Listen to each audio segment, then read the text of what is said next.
A selector switch is a device with an operator that is manually rotated to activate electrical contacts.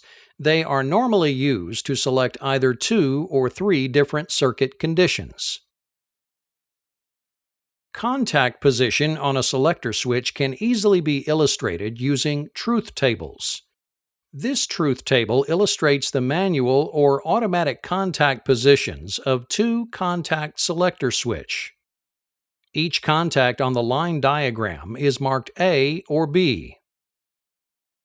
The positions of the selector switch are marked MAN for manual or Auto for automatic. The truth table can be used to easily interpret what contacts are closed for a particular position. An X is placed in the table if a contact is closed in any position.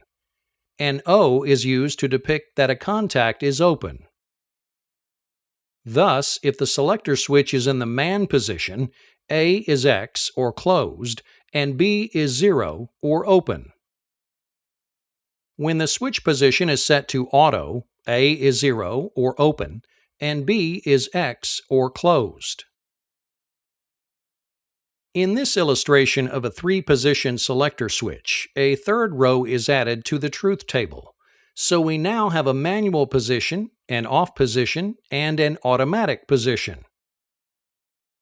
Thus, in the MAN position, A is X or closed, and B is 0 or open. At the off position, both A and B are 0 or open. With the selector switch set to Auto, contact A is 0 or open, and B is X or closed. Another type of switch used in electrical mechanics is the limit switch. A limit switch uses contact with an outside force or stationary object to physically open or close the switch. In this schematic diagram, the direction from which a force must contact the switch's actuator is indicated by the triangle below or above the switch.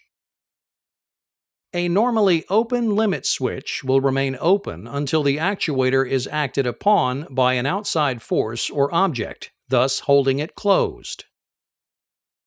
A normally closed limit switch will remain closed until an outside force or object holds it open.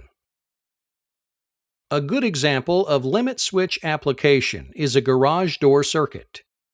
A garage door circuit includes a limit switch that will remain closed until the actuator comes into contact with the floor.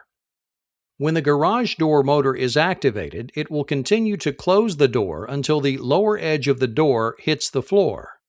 When opposing pressure is applied to the normally closed limit switch, current to the motor is interrupted, stopping the motor and bringing the door to rest in a down position.